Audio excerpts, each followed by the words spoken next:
Friends, news channel देखे आप सभी दर्शकों का बहुत बहुत स्वागत है। मैं हूं रमनदीप कौर। इस वक्त की बड़ी खबर आ रही है प्रयागराज से। क्या है पूरा मामला, देखने के लिए बने रहिए हमारे साथ। संगम नगरी प्रयागराज पहुंचे सूबे के मुख्यमंत्री योगी आदित्यनाथ ने जहां जन आश्रय केंद्र का निरीक्षण किया है। बता दें 13 तारीख को देश के प्रधानमंत्री प्रयागराज आएंगे और कई विकास कार्यों का उद्घाटन करेंगे। उससे पहले सीएम योगी प्रयागराज पहुंचे, जहां उन्होंने सर्किट हाउस में बैठक की और बैठक करने के बाद सीधा मेला क्षेत्र पहुंचे, जहां पर उन्होंने जन आश्रय केंद्र का उद्घाटन किया। जन आश्रय केंद्र का उद्घाटन करने के बाद मुख्यमंत्री योगी आदित्यनाथ खोया पाया केंद्र का उद्घाटन करने पहुंचे और साथ ही इस मौके पर उनके संग मंत्री नंदी जल शक्ति मंत्री स्वतंत्र देव सिंह, विधायक हर्षवर्धन वाजपेयी, एमएलसी सुरेंद्र चौधरी समेत कई पार्टी के विधायक नेता मौजूद थे। मुख्यमंत्री योगी आदित्यनाथ वहां से सीधा रिजर्व पुलिस लाइन परेड पहुंचे, जहां पर उन्होंने पुलिस लाइन का निरीक्षण किया। निरीक्षण करने के बाद वे मंच पर पहुंचे और सीधा वहां सभी पुलिसकर्मियों को संबोधित किया और आने वाले श्रद्धालुओं से अच्छा व्यवहार करने के लिए बोला और मुख्यमंत्री को जहां मोमेंटो देकर पुलिस कमिश्नर प्रयागराज द्वारा सम्मानित किया गया, जिसके बाद मंत्री नंदी व अन्य लोग भी यहां मौजूद थे। साथ ही मुख्यमंत्री ने अपने संबोधन में पुलिस कर्मियों से क्या कुछ कहा है, आइए दिखाते हैं आपको। रिजर्व पुलिस लाइन के मंच से मुख्यमंत्री योगी आदित्यनाथ ने क्या कुछ कहा है।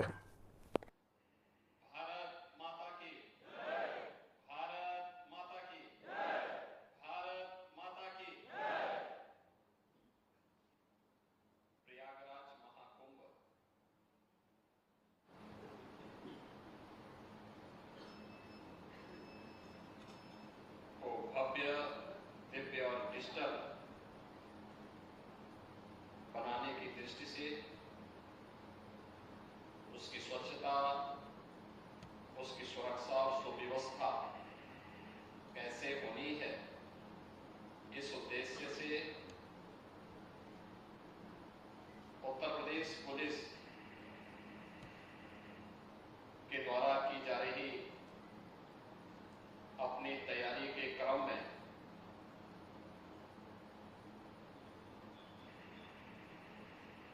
आज के इस कार्यक्रम में मंच पर उपस्थित प्रदेश सरकार में मंत्रिमंडल के मेरे सहयोगी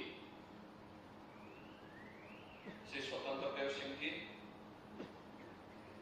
नंद गोपाल गुप्ता नंदी जी, प्रयागराज के महापौर श्री गणेश केसरवानी जी, हमारे सभी माननीय जनप्रतिनिधिगण, पुलिस विभाग और प्रशासन के हमारे सभी अधिकारीगण और कुंभ के जिससे प्रशिक्षण प्राप्त कर रहे उत्तर प्रदेश पुलिस बल के हमारे सभी बहादुर अधिकारी और जवानों, सबसे पहले उत्तर प्रदेश की कानून व्यवस्था को सुदृढ़ बनाने और उसके माध्यम से उत्तर प्रदेश को एक नई पहचान दिलाने के लिए जो अहर्निश प्रयास उत्तर प्रदेश पुलिस ने पिछले 7-7.5 वर्ष के अंदर किया है, इसके लिए मैं उत्तर प्रदेश पुलिस को विशेष रूप से अभिनंदन करता हूं और बधाई देता हूं।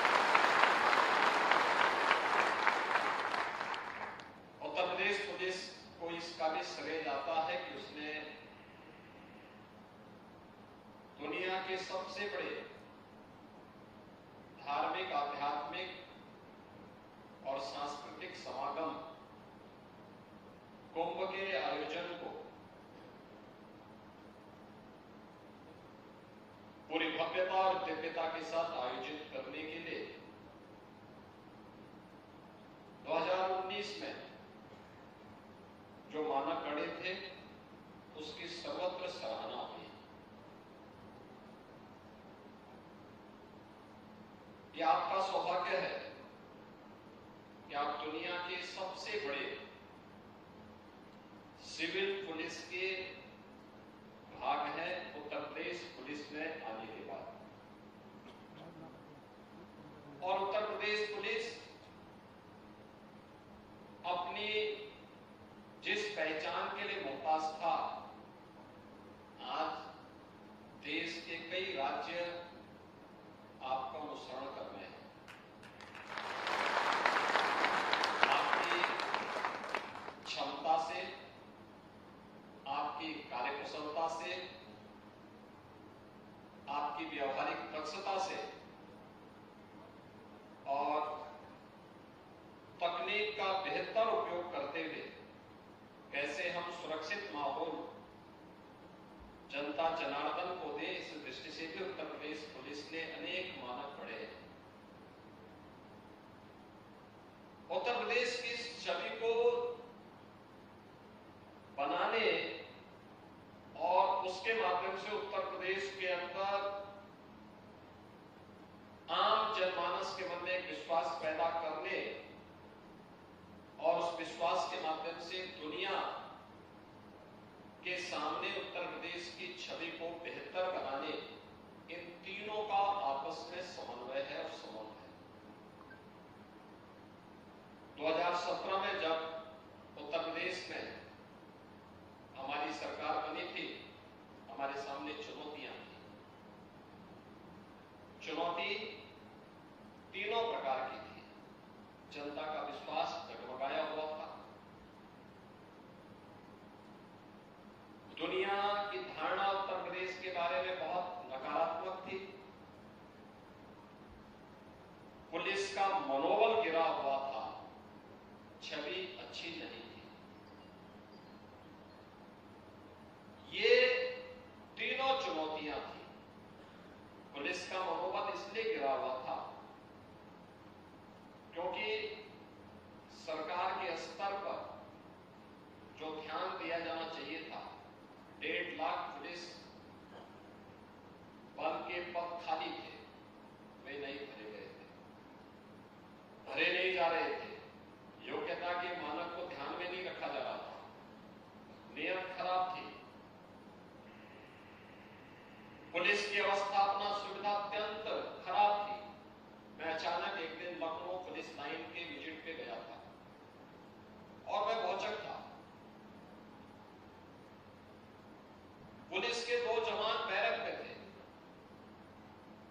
जब मैं बैरक के अंदर अचानक झांका तो मैंने देखा कि दोनों जवान अपनी रात्रि की ड्यूटी के बाद वहां पे आए होंगे, सोए थे।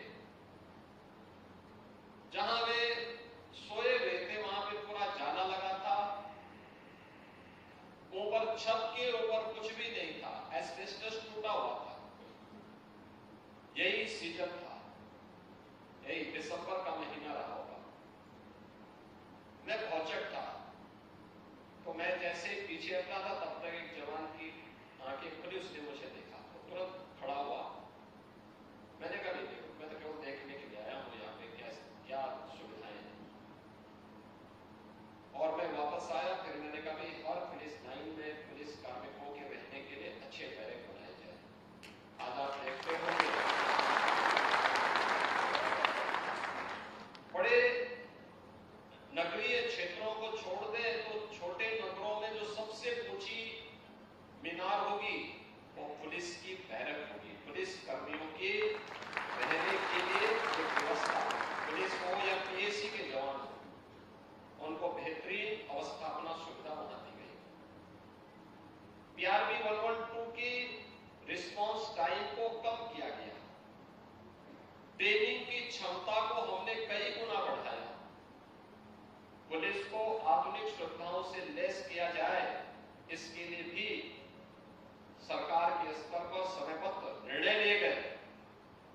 और उत्तर प्रदेश पुलिस की भर्ती की प्रक्रिया को पूरा करते हुए 1,54,000 से अधिक पदों को भी हम लोगों ने भरने के साथ ही वर्षों से अटके हुए प्रमोशन की प्रक्रिया को भी तीव्र गति से आगे बढ़ाने का काम किया। 20-20 वर्ष से प्रमोशन नहीं हो रहे थे, ये सभी कार्य आगे बढ़ाए गए। परिणाम क्या था? मुझे जब 2019 का कुंभ हो रहा था, उसी समय उत्तर प्रदेश के अंदर पहली बार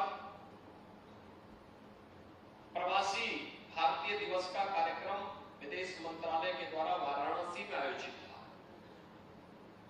और जितने भी दुनिया के देशों से आए हुए प्रवासी भारतीय थे, लगभग 8,000 के आसपास उनकी संख्या थी। वे लोग प्रयागराज में भी आए थे, कुंभ में आए थे। उनके साथ मुझे संवाद करने का अवसर प्राप्त हुआ था। मैंने उनसे पूछा, भाई आपको क्या अच्छा लगा कुंभ में? पहले भी आप आए थे? उन्होंने कहा, साहब हम पहले भी आए थे। तो मैं तो ये मानता था कि वे मुझे बताएंगे कि हमें इंफ्रास्ट्रक्चर अच्छा लगा, लेकिन प्रवासी भारतीय जिस देश से आए थे, दुनिया के विकसित देश है, उनका इंफ्रास्ट्रक्चर हो सकता है इससे भी अच्छा रहा हो। उन्होंने उसकी चर्चा उतनी नहीं की। स्वच्छता के बारे में मैं मानता था कि हो सकता है स्वच्छता के बारे में कहेंगे, उन्होंने उसकी भी चर्चा कम की, क्योंकि वे जहां से आए थे वहां पे उनको स्वच्छता का वो मानक देखने को मिलता है। लेकिन उन्होंने एक बात की चर्चा जरूर की। वे कहते थे, साहब पहले की तुलना में अच्छा इंफ्रास्ट्रक्चर है, अच्छी सड़कें हैं, कनेक्टिविटी भी है, स्वच्छता पहले की तुलना में बहुत अच्छी है, लेकिन सबसे अच्छी चीज जो हमें देखने को मिली है वह पुलिस का व्यवहार देखने को मिला।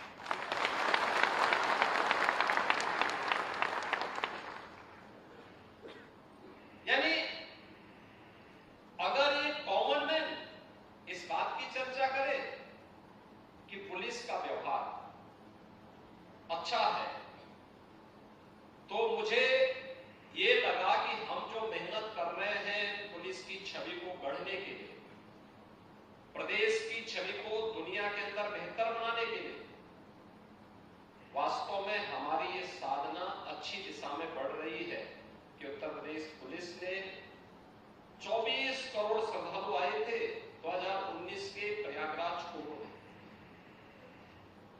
और उनके मन में इन तीनों बातों का गहरा असर गया था, क्योंकि ज्यादातर लोग भारतीय थे और भारत के अलग अलग राज्यों से आए थे, उसमें भी ज्यादातर उत्तर भारतीय थे। उन लोगों को यहाँ की स्वच्छता, सुव्यवस्था तो पसंद आई, उन सब ने तारीफ की थी पुलिस की व्यवहार की भी, और पुलिस के उस व्यवहार में सबसे पहले मैं आपका आह्वान करूंगा कि पुलिस का वह व्यवहार बेहतरीन हो, अच्छा हो, इसके लिए पुलिस को अपने आप को तैयार करना है। उसके लिए पुलिस को वह समय गया जब ब्रिटिशर थे, विदेशी हुकूमत की पुलिस के रूप में पुलिस को व्यवहार करना होता था, तो गाली गलौज एक उनकी सामान्य भाषा का हिस्सा होता था।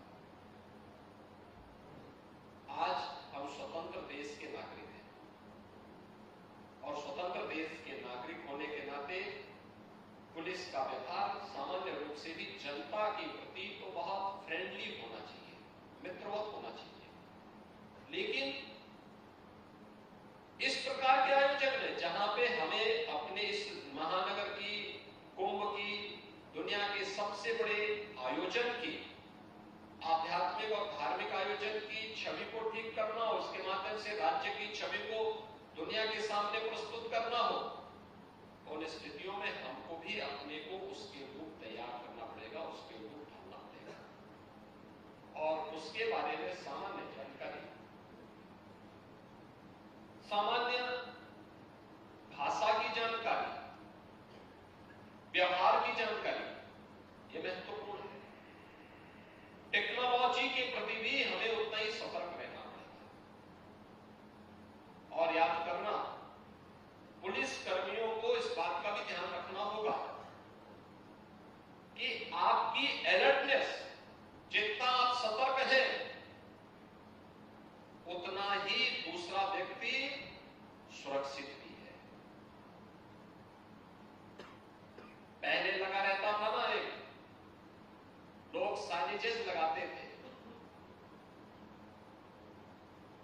कि दृष्टि हटी, दुर्घटना घटी।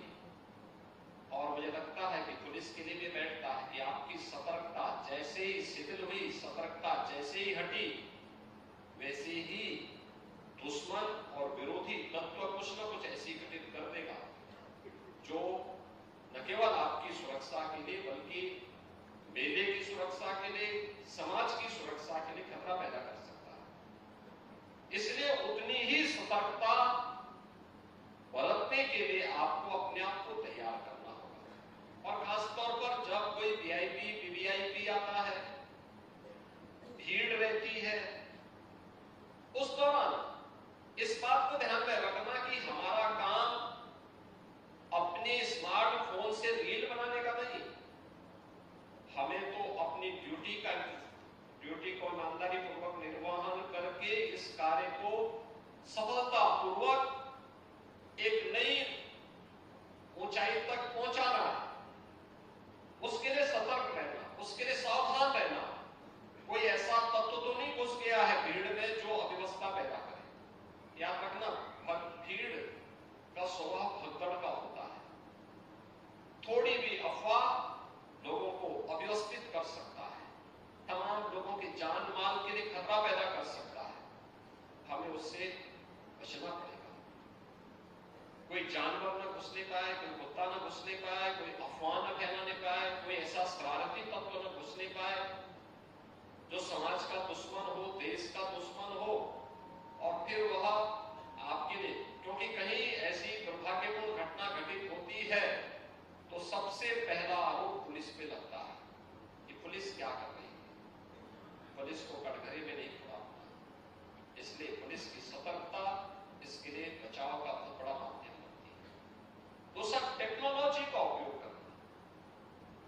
याद रखना, जो कुछ भी घटित हो रहा है, एक हमारा संवाद बेहतर।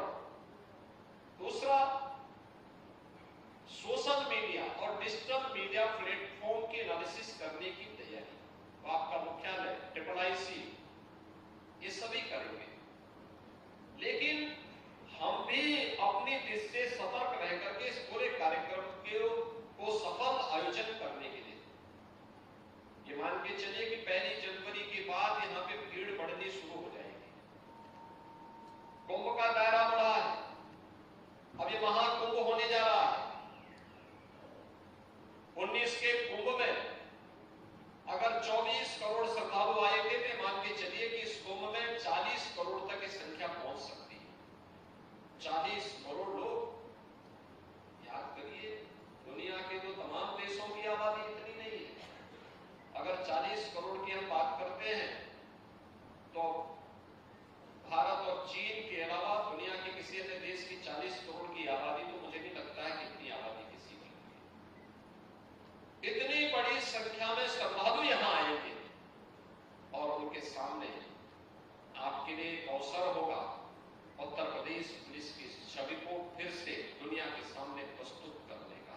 और उसके लिए उत्तर प्रदेश पुलिस बल से जुड़े हुए सभी संगठनों को बेहतर समन्वय के माध्यम से तकनीक का उपयोग करते हुए कार्य करना है। उत्तर प्रदेश की छवि को दुनिया के सामने फिर से बेहतरीन तरीके से प्रस्तुत करना है। सफलतम और सुरक्षित कुंभ होगा तो श्रेय आप ही को मिलना है। स्वच्छ कुंभ होगा तो स्वच्छता के अभियान के साथ जुड़े हुए लोगों को इसका श्रेय मिलना है। सहभागिता सबकी होगी, लेकिन जो उसको लीड करेगा श्रेय का हकदार वही होगा। सुव्यवस्थित कुंभ होगा तो प्रशासन और मेला से भी जुड़े हुए लोग उसका श्रेय देंगे। और इसलिए सभी को मिलकर के एक स्वच्छ, सुरक्षित और सुव्यवस्थित कुंभ को अब डिजिटल कुंभ के रूप में प्रस्तुत करना है। प्रधानमंत्री जी का आगमन होने जा रहा है और प्रधानमंत्री जी के आगमन पर डिजिटल कुंभ की जो अवधारणा होगी उसको भी डिस्प्ले के सामने किया जाएगा। कैसे हर एक चीज सुरक्षा में, कैसे हम डिजिटल प्लेटफॉर्म का उपयोग कर रहे हैं, कैसे स्वच्छता में डिजिटल प्लेटफॉर्म का उपयोग कर रहे हैं, कैसे अन्य कार्यों में हम डिजिटल प्लेटफॉर्म का उपयोग कर रहे हैं। ये सभी कुछ उनके सामने प्रस्तुत करने का एक अवसर प्राप्त होगा। आप सबने अब तक अच्छे मानक गढ़े, आने वाले 13 जनवरी से 26 फरवरी के बीच 45 दिन के प्रयागराज महाकुंभ के लिए देश और दुनिया से आने वाले श्रद्धालुओं की सुरक्षा के लिए आप उसी तत्परता के साथ जो आज उत्तर प्रदेश पुलिस जिसके लिए देश के अंदर जानी जा रही है, उसी सतर्क, दक्ष और व्यवहार कुशल पुलिस बल के रूप में आप अपने आप को स्थापित करेंगे। आपके इस पूरे अभियान के प्रति, इस पूरे प्रशिक्षण के प्रति और महाकुंभ महापर्व के इस पूरे आयोजन के प्रति मेरी मंगल में शुभकामनाएं आप सबके प्रति हैं। धन्यवाद। जय हिंद। मुख्यमंत्री योगी आदित्यनाथ जहां खोया पाया के जन आश्रय केंद्र का उद्घाटन करने के बाद रिजर्व पुलिस लाइन में संबोधित करते हुए साधु संतों संग बैठक करने मेला प्राधिकरण के सभागार में पहुंचे, जहां पर उन्होंने साधु संतों के संग बैठक की। मुख्यमंत्री आदित्यनाथ यहां पहुंचे थे और साधु संतों से करीब आधे घंटे तक मुख्यमंत्री की बैठक चली है। बैठक करने के बाद मुख्यमंत्री जहां निरीक्षण कार्यों के लिए रवाना हो गए, मगर बैठक में क्या चर्चा हुई, इस पर क्या कुछ कहना था अखिल भारतीय अखाड़ा परिषद के अध्यक्ष रविंद्र पुरी महाराज का। आइए दिखाते हैं आपको क्या कहा है। सभी माननीय मुख्यमंत्री जी को आशीर्वाद साधुवाद देना चाहते हैं कि माननीय मुख्यमंत्री जी और आगे बढ़ते जाएं, पूरा सनातन इनके साथ है। महाकुंभ को लेकर आप लोगों की तरफ से कोई सुझाव दिए गए क्या? देखिए, महाकुंभ में जितने भी अखाड़े लगते हैं उनकी अपनी अपनी समस्या होती है। जल की समस्या है, शौचालय की समस्या, जो भी दिखते हैं वो सब हमने यहाँ पे रखी हुई है। और माननीय मुख्यमंत्री जी ने कहा है कि जो हमारे मेला अधिकारी जी है, आपने देखा होगा हमारे मेला अधिकारी जी बहुत ही अच्छे व्यक्ति है, अनुभवी है। और 2019 के मेले में भी हमारे मेला अधिकारी जी कुंभ मेला अधिकारी थे, उन्हीं की नियुक्ति हुई है और वो बहुत अच्छा कार्य कर रहे हैं। हमें शासन प्रशासन से कोई गिला नहीं, कोई शिकवा नहीं, सबका काम बहुत सुंदर हो रहा है और सबका मानना है बहुत दिव्य और भव्य कुंभ होगा। देखिए, किसी भी अखाड़े को नाराजगी नहीं है, सभी अखाड़े एक साथ है, सभी को जमीन मिली है। जिनको अभी नहीं मिली है उनको आगे बढ़ के जमीन मिलेगी। अभी बहुत जल्दी से सबको जमीन मिलने वाली है। बैठक के बाद साधु संतों से क्या बात हुई, किन किन मुद्दों पर चर्चा हुई, इस पर क्या कुछ कहना था अखिल भारतीय अखाड़ा परिषद के राष्ट्रीय प्रवक्ता दुर्गादास जी महाराज का। महान दुर्गादास ने बताया कि किस तरह से साधु संतों ने मुख्यमंत्री से मांग की है और क्या उन्होंने आश्वासन दिया है। आइए दिखाते हैं आपको क्या कुछ कहना है महंत दुर्गादास का इस पूरे मामले पर। प्रयागराज आज मुख्यमंत्री जी की बैठक हुई और बहुत ही सौहार्दपूर्ण वातावरण में हुआ।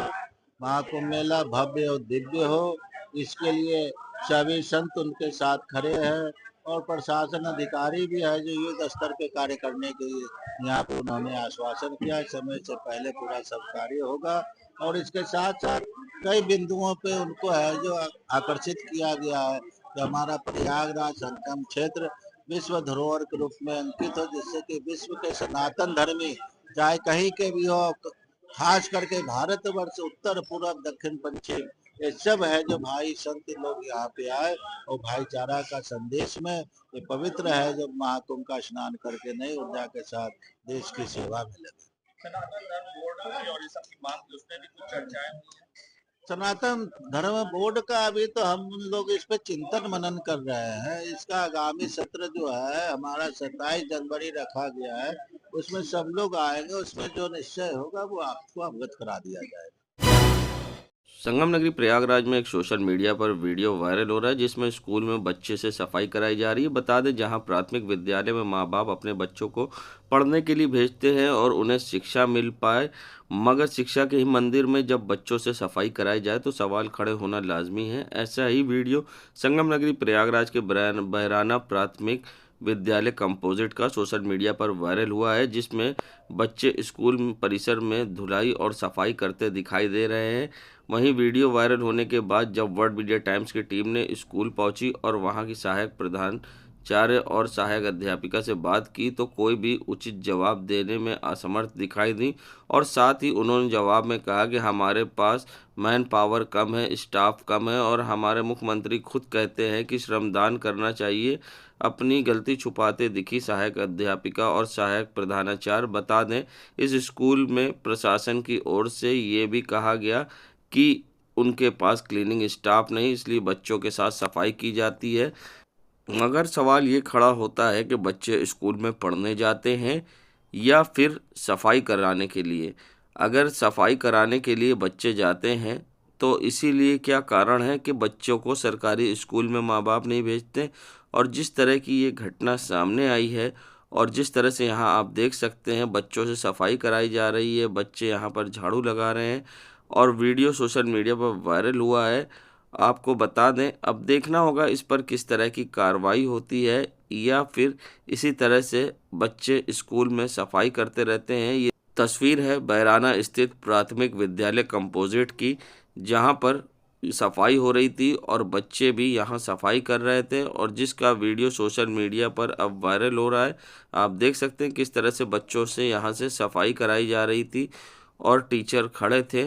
मगर अब इस पर अपने बचाव में टीचर क्या कह रहे हैं हम आपको वो भी दिखाते हैं और क्या कुछ कहना था यहाँ की सहायक प्रधान अध्यापिका का वो भी हम आपको दिखाते हैं।